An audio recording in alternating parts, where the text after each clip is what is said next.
Nasdem minta Anies selesaikan utang 50 miliar ke Sandiaga. Cuma politik ayat dan mayat yang digunakan Anies, tapi juga politik mocangdo. Baru lagi nih, mocangdo. Kalau mokondo kan tahu kan singkatannya apa? Modal kunci doang. Kalau mocangdo itu modal cangkem doang. Ternyata Anies nggak modal duit buat jadi gubernur Jakarta dulu. Tapi 50 miliar uang yang digunakan Anies itu berasal dari pinjaman Sandiaga Uno pasangannya. Saya tidak ingin melanjutkan pembicaraan ini dan dari nanti para pihak yang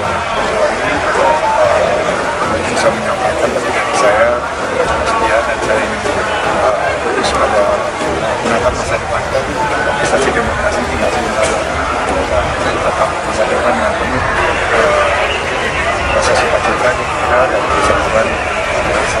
Ini sebenarnya persoalan sederhana. Kalau ada utang ya tinggal bayar. Kalau belum sanggup bayar, tinggal minta waktu. Yang pasti jangan sampai nggak bayar, apalagi menuduh pihak yang memberi utang macam-macam. Lu yang utang, lu yang galak.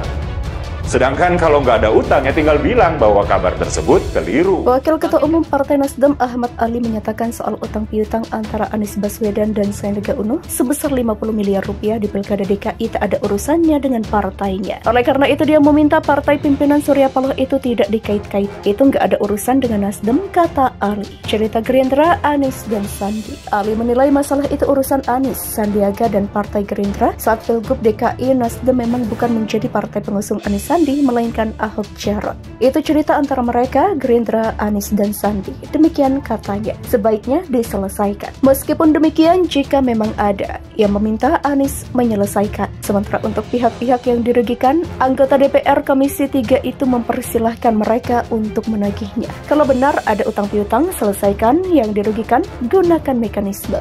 Demikian katanya. Isu tidak sedap kembali menerpa Anies Baswedan setelah muncul soal perjanjian antara dirinya dengan Prabowo. Kini mengemuka soal meminjam dengan Sandiaga Uno sebesar 50 miliar rupiah. Hal itu diungkap oleh politikus Partai Golkar yang saat itu menjadi tim sukses Anies Sandi di Pilkada DKI 2017, Erwin Aksa. Dia menyebut Anies meminjam uang 50 miliar kepada Sandi. Menparekraf Sandiaga Uno angkat bicara terkait perjanjian utang piutang dengan Anies Baswedan mencapai 50 miliar rupiah yang diungkap Waketum Golkar Erwin Aksa. Sandiaga menyebut tak ingin melanjutkan lagi pembicaraan soal hal itu. Lebih baik nanti para pihak yang mengetahui untuk bisa menyampaikan, ujar Sandiaga. Usai menghadiri puncak acara 1 abad Nahdlatul Ulama di Sidoarjo, Jawa Timur, Selasa 7 Februari. Sandiaga tak ingin lagi bicara soal perjanjian politik saat Pilkada DKI 2017 lalu. Dia menyebut ingin fokus pada pemilu 2024. Setelah saya salat istikharah menimbang konsultasi dengan keluarga, saya tak ingin melanjutkan pembicaraan mengenai ini. Dari saya cukup sekian, saya ingin fokus menatap masa depan kontestasi demokrasi tinggal sebentar lagi. Mari tatap masa depan dengan rasa sukacita, gembira, dan rasa persatuan. Demikian lanjut dia. Ex-Wagub DKI ini juga mengungkapkan hubungannya dengan Anies. Sandiaga tetap berhubungan baik dengan ex-Mendikbud itu. Anies Baswedan bertemu dengan Menteri Pariwisata dan Ekonomi Kreatif Sandiaga Uno di malam tahun baru 2022 di Bundaran Hotel Indonesia. Bakal calon presiden Anies Baswedan dituding isu utang piutang ke Sandiaga Uno dengan nominal mencapai 50 miliar rupiah. Utang Anies ke Sandiaga sendiri terjadi ketika keduanya maju di pemilu DKI Jakarta 2017 lalu. Isu ini kemudian dijawab oleh Ketua Tim Ses Anies Baswedan, Sudirman Said. Sudirman Said pun mengakui kalau memang ada perjanjian antara Anies dan Sandiaga saat di Pilkada DKI Jakarta 2017 dilanjutkan dia.